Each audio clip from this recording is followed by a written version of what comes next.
அந்த லாராவோட புருஷன்காரன் சாகணும் அப்படிங்கிறதுக்காக நம்ம ஹீரோயின் வந்துட்டு சூனியம் பண்ணிகிட்டு இருந்திருப்பாள். அதான் அந்த சித்திக்காரியோட கன்னத்தை கிழிச்சு அந்த பேப்பரை வச்சுட்டு இருந்திருப்பா. இந்த சைடு பார்த்தா இந்த சேட்டையெல்லாம் பண்ணிகிட்டு இருக்க டயத்துல இங்கிட்டு பார்த்தா முஸ்தாத் வந்துட்டு கடவுளை நோக்கி பிரார்த்தனை பண்ணிகிட்டு இருந்திருப்பார். இங்கே பார்த்தா அவர் பிரார்த்தனை பண்ணுறப்ப இந்த சூனியத்தோட வீடியோ கொஞ்சம் கம்மியாகி அங்கே இருக்க லைட்லாம் ஆஃப் ஆகுது. லைட் ஆன் பண்ணிட்டு இருக்க டயத்துல பின்னாடி அந்த பொணம் ஏஞ்சி நிற்குது. என்னடா இங்கிட்டு சவுண்டு கேட்குதுன்னு திரும்பி பார்த்தா அது படுத்துட்டு தான் இருக்குது. அதுக்கப்புறம் எல்லாத்துலையும் அப்படியே டக்குன்னு சித்திகாரியோட பேய் வந்துட்டு பயமுறுத்தி விட்டுருது. இப்போ அப்படியே உட்காந்து கொஞ்சம் ரிலாக்ஸ் ஆகிட்டு இருக்கிறா. இந்த சைடு பார்த்தா அந்த சூனியம் ஒர்க் அவுட் ஆக ஆரம்பிச்சிருச்சு. அதான் அந்த லாராவோட புருஷங்காரனுக்கு தொண்டையெல்லாம் கவுது.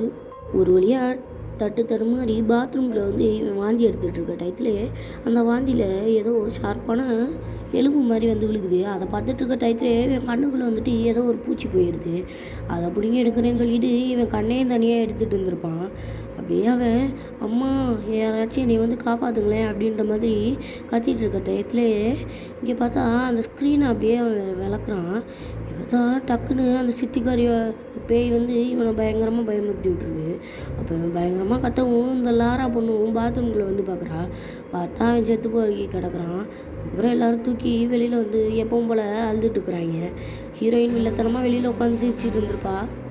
பாவம் அந்த பயலுக்கு நடக்க வேண்டிய தீசனங்களாம் நடந்துட்டுருக்கப்ப அப்போ அந்த கடையில் வேலை பார்க்குறாள் அந்த பையனும் இந்த சாவுக்கும் நீ தானேடி காரணம் அப்படின்ற மாதிரி ஹீரோயினை பார்த்துட்ருப்பா. இப்போ டக்குன்னு அந்த லாராவோட பொண்ணை காட்டுறாங்க. அவளுக்கு இந்த ப்ரே பண்ண ஏதோ சுடுகாட்டில் நிற்கிற மாதிரி அவளை சுற்றி ஜிங்கல் நிற்கிற மாதிரியும் தோணுது.